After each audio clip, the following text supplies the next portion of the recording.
যদিও দুঃখজনক ব্যাপার হচ্ছে ওই টার্কি ফিমেলটা দুনিয়ার বুকে নাই। আসসালামু আলাইকুম ওয়া রাহমাতুল্লাহি ওয়া বারাকাতুহু। বাবা চলে আসছে আমাদের হাঁসের রুমে।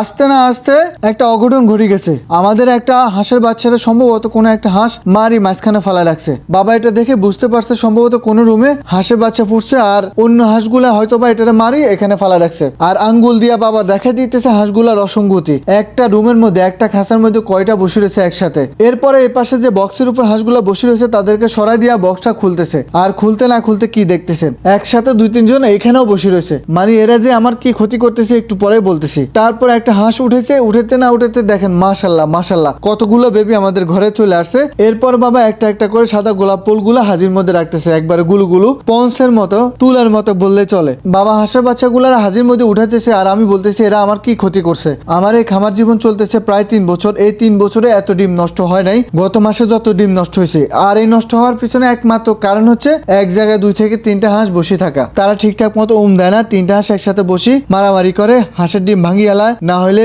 ডিমগুলা বাইরে বাইর করে আলায়। অনেক দিন পর আমরা এতগুলা বেবি পাইছি, প্রায় 3-4 মাস আমরা অপেক্ষা করা লাগছে এতগুলা বেবির জন্য। মাঝখান দিয়ে পড়ছে অল্প অল্প করে বেবি পড়ছে, এত বেশি ফুটে নাই। তো যেহেতু অনেকদিন পর এতগুলা বেবি পাইছি অবশ্যই আপনারা মাশাআল্লাহ বলবেন। তারপর বাবা ওই বেবিগুলা নিয়ে চলে আসছে আমাদের ইনকিউবেটর রুমে। আমাদের ইনকিউবেটর যে হ্যাচারটা আছে ওই হ্যাচারের মধ্যে বাবা একটার পর একটা হাঁসের বাচ্চা রাখি দিতেছে। এই হ্যাচারের মধ্যে এরা 24 ঘন্টা থাকবো। 24 ঘন্টা পর আমরা তাদেরকে বুডিং করে নিয়ে যাব। আপনারা অনেকে জিজ্ঞাসা করেন আমরা কেন হ্যাচারের মধ্যে 24 ঘন্টা রাখি, কেন বুডিং করে নিই না। কারণ হচ্ছে এই হ্যাচারের মধ্যে যতক্ষণ থাকে তখন অ্যাকুরেট তাপমাত্রা পায়, তাপমাত্রা আপ ডাউন করে না। আর আমার বাবা দেখেন লুঙ্গির অবস্থা খুব খারাপ, হাঁসে পায়খানা করে দিছে, এখন এগুলো পরিষ্কার করতে হইব। এরপর বাবা হাজি নিয়ে চলে আসছে আমাদের নতুন সেটআপের মধ্যে। আর নতুন সেটআপের মধ্যে আসার পিছনে একমাত্র কারণ হচ্ছে নতুন সেটআপে একটা গুড নিউজ আছে। দেখেন আমাদের এখানে একটা দেশি মুরগি অনেকগুলা বাচ্চা নিয়ে বসে রয়েছে। আপনারা কে কে বাচ্চাগুলো চিনছেন অবশ্যই কমেন্ট করে জানাবেন। এই বাচ্চাগুলো হচ্ছে আমাদের টার্কির বাচ্চা। কিছুদিন আগে আমাদের একটা টার্কির ফিমেলে অনেকগুলা ডিম দিছে। যদিও দুঃখজনক ব্যাপার হচ্ছে ওই টার্কির ফিমেলটা দুনিয়ার বুকে নাই। ওই টার্কির ফিমেলটা কিছুদিন আগে মারা গেছে। তো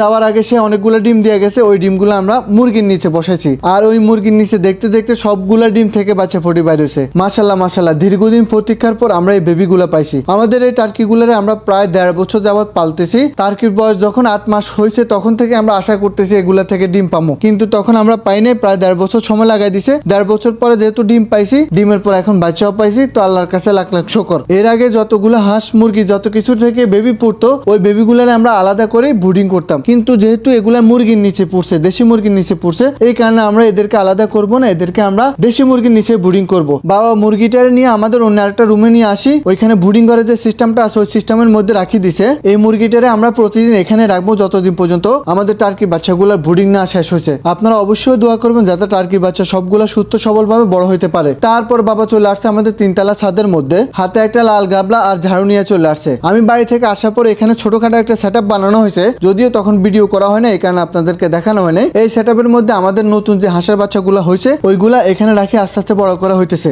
ঘরটা পরিষ্কার করা শুরু করছে বাবা। এই ঘরটা এত বেশি নোংরা করে এরা, যেহেতু নতুন হাঁসের বাচ্চা এরা বেশি খায়, ছোট হাঁসের বাচ্চাগুলো সবসময় একটু বেশি খায় আর বেশি ময়লা করে। তো প্রতিদিন বাবা পরিষ্কার করে, পরিষ্কার করার পর ধুয়া দেয়, ধুই দিয়ে আবার হাঁসগুলারে ছাড়ে। দেখতে দেখতে বাবা একবারে পুরো পরিষ্কার করে এলেছে ঘরটারে। এরপর এক বালতি পানি আনি গাবলার মধ্যে দিয়ে দিছে, কারণ এই গাবলার পানির মধ্যে যে হাঁসের বাচ্চাগুলা বাইর করবো ওই হাঁসের বাচ্চাগুলা গোসল করবো। আর ওইখান দিয়ে দেখেন আমাদের নেতা লিও, সে এখানে ইন্দুর পাহারা দিতেছে। তারপর বাবা হাঁসের বাচ্চা খড়টা খুলে দিছে, আর খুলে না দিতে দিতে সবগুলা বাচ্চা বাইর হয়ে গেছে। বাবার হাতে হাঁসের বাচ্চাগুলা খাবার দেখি তাড়াতাড়ি করে বাইর হয়ে গেছে, আর সবগুলা হাঁসের বাচ্চা খাওয়া শুরু করছে। তারা যখন খাবার খাইতেছে দেখতে কত যে ভালো লাগতেছে যা বলা বাইরে। যে কোনো প্রাণী বা হাঁস মুরগি আপনার হাতের খাবার খাইবো তখন আপনার কাছে যে অনুভূতিটা হইব বা যে আনন্দটা লাগবো এটা ভাষা প্রকাশ করা যাইব না। এখানে আমাদের সাদা চীন হাঁসের বাচ্চা এবং কি সিলভার চীন হাঁসের বাচ্চা দুইটাই আছে। অবশ্যই আপনারা দোয়া করবেন এই বাচ্চাগুলা যাতে সুন্দর মতো বড় হইতে পারে। আশা করি এতক্ষণ পর্যন্ত আপনাদের ভিডিওটা ভালো লাগছে। যদি ভালো লাগে চ্যানেলটা ফলো করবেন, সাবস্ক্রাইব করবেন। আল্লাহ হাফেজ।